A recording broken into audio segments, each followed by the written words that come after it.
Welcome back, everyone. Today we're going to continue our conversation about factor markets by looking more specifically at the labor market. So our goal is to be able to derive the market supply curve for labor, as well as understand why the labor supply curve is shaped the way it is. We'll explain the factors that cause labor supply to shift. We will calculate and describe what marginal revenue product and marginal factor cost measure and how they interact within the labor market. And we will begin to identify an equilibrium level of employment and wage for both perfectly competitive labor markets and imperfectly competitive labor markets. So we start by looking at labor and thinking that, for the most part, workers have two choices with their time. They can either devote their time to labor or they can devote their time to leisure. You're either working or you're not working. And the idea would be that workers will continue to offer up their labor for sale until the marginal benefit of working an additional hour is equal to the marginal cost of working for an additional hour in terms of opportunity costs. That is, I'll continue to work as long as I'm getting more value from my time than I'm losing out. Once they're equal, it's the last time where I'm not being hurt, and that's where I'll stop working. So, what would you do? If your pay went from $10 to $20 an hour, would you work more or less? Well, some people would say, well, I'd work less hours because I'm earning more money. So I can earn the same amount of money by working fewer hours. And that frees up my time to do other things. Other people may argue that they would be willing to work more. Now that they're earning twice as much than before, there's an incentive or an interest in their part to work even more hours because they can accumulate even more money. And so these two factors that are at play, the incentive to work more as well as the incentive to work less, go into determining the shape of the supply curve. There are two forces here. One is the substitution effect. The opportunity cost of leisure increases with an increase in the wage rate.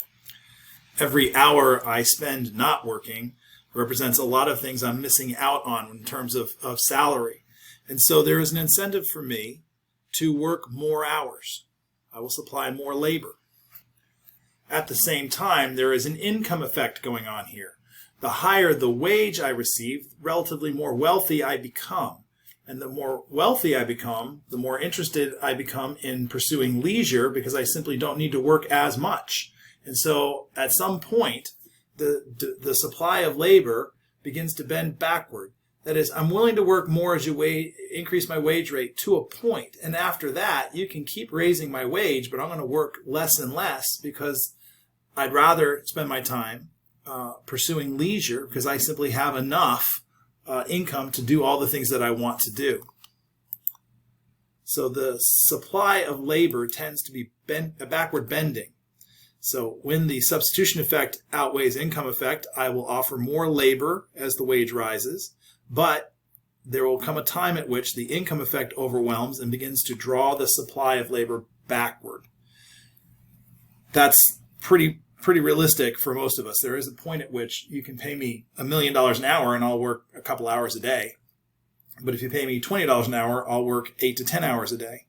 So we do have a backward bending supply curve. But for our purposes, we will only care about the upward sloping portion of the supply curve.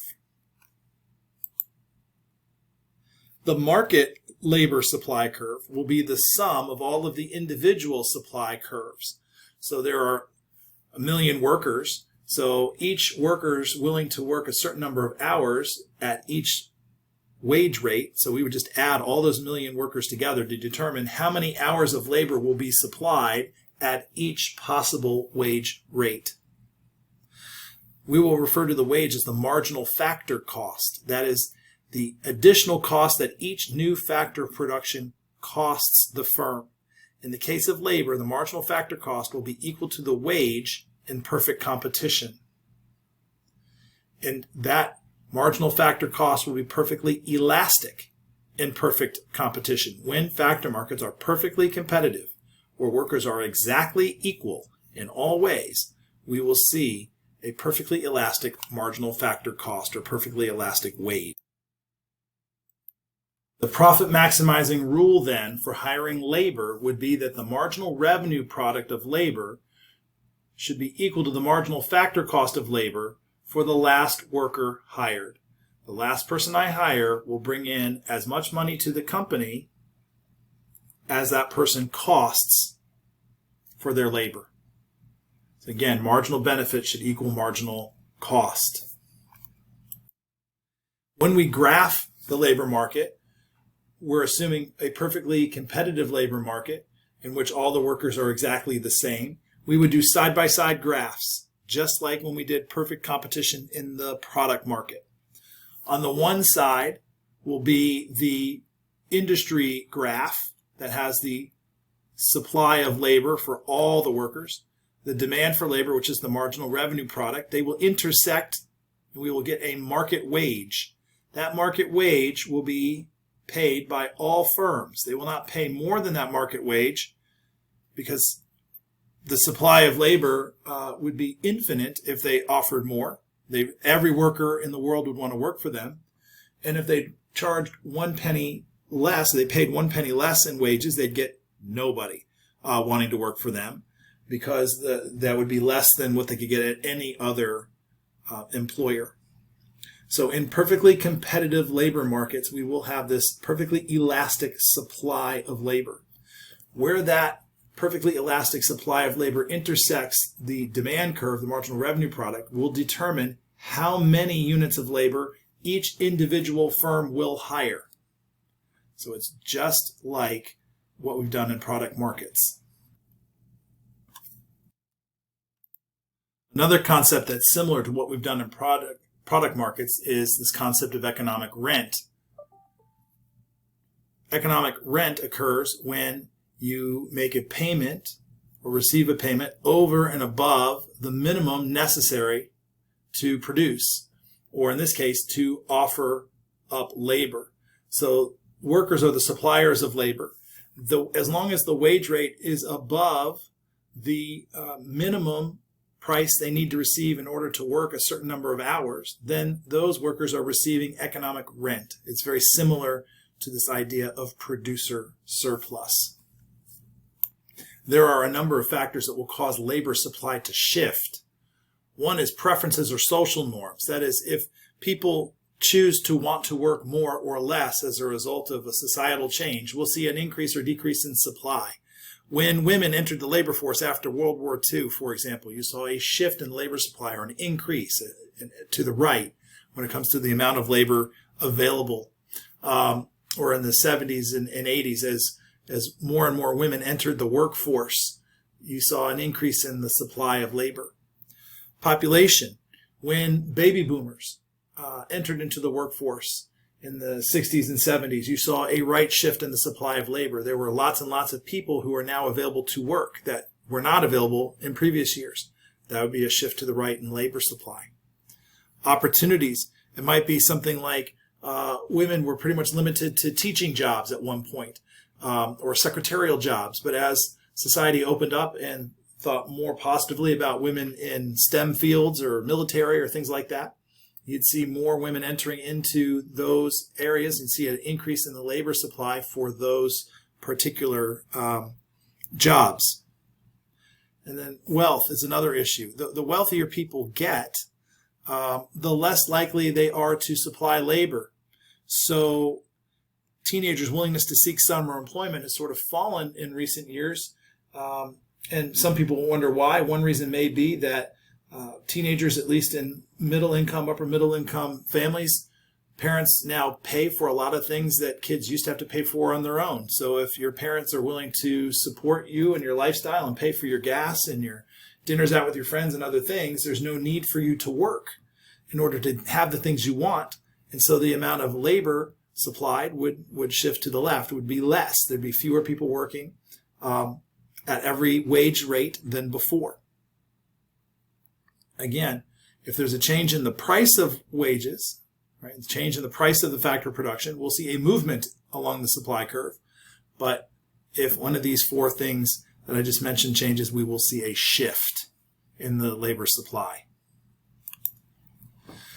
Now, there is imperfect competition as well. We looked at perfect competition with side-by-side graphs. There is what we call imperfect competition in the factor markets. And when it comes to labor in particular, we refer to imperfect systems as being a monopsony. In a monopsony, one buyer of a factor of production exists. For example, maybe there's a lumber mill that is the only employer for a small town in the Pacific Northwest. In a monopsony situation, they would have to pay higher wages in order to incentivize more people to work for them. So what we'll find is that the factor of production will be hired until the marginal revenue product equals the marginal factor cost. So it's the same rule, but graphically it will look slightly different. In essence, it will look like a monopoly, only upside down. In a monopsony, you have a supply of labor, a market supply of labor. You have a market demand curve, which is the marginal revenue product. Where they intersect would be where the perfectly competitive industry would be, with a wage rate of W1 and a quantity of Q1. But in a monopsony, in order to get more people to work, they have to offer a higher wage. And if every time I raise the wage for one worker, I have to raise the wage for every previously hired worker as well, then we would see the marginal factor cost of hiring a new worker being higher than the wage. If I'm increasing the wage from $10 to $15, I'm not only increasing it for one worker, I'm increasing all previous workers' wages from $10 to $15. And that means that the marginal cost is going to be higher. So we do have this marginal factor cost curve above the supply curve. And that will help us then identify what the actual wage will be. The rule is marginal benefit equals marginal cost. So the marginal cost curve is the marginal factor cost. Marginal benefit is marginal revenue product. Where they intersect tells us where to go. It doesn't tell us anything. Just like with monopoly, MC and MR doesn't tell us anything on its own, but it does point us in the right direction. So we find where marginal factor cost and marginal revenue product are equal. We go down to the horizontal axis to find our quantity. And then, to determine the wage, we look to see where this supply curve is for this quantity. Because we will pay what people are willing to accept. The supply curve tells us the minimum people are willing to accept to work. So once I know what the quantity is, I go look for where the supply curve is, and that tells me my wage. So we can summarize when it comes to monopsony. In an imperfect market, we will see fewer people hired at a lower wage than what we would have seen in perfect competition. To practice, again, like other things, press pause when you think you know the answer, determine the answer, and then press play to see how you did. If we've got a market on the left, what is the profit maximizing quantity of labor? We would look for where marginal factor cost and marginal revenue product intersect. They intersect at a quantity of 100. What is the profit maximizing wage rate? Again, take a second, look at it, press pause. When you think you've got it ready, press play again, see how you did. At a labor quantity of 100, what are people willing to accept in wages in order to produce or supply 100 workers? Well, I go up to the supply curve. And so in this case, it would be a $10 wage rate would generate the 100 workers that is maximizing for our firm. What quantity of labor would be hired in a perfectly competitive market? We would look for where supply and demand intersect. Knowing that the marginal revenue product is the demand curve, we would find where they intersect, and they intersect here at a quantity of 200 workers and a wage rate of $15. Next time we'll talk a little bit more about capital and land markets, and I will talk to you then.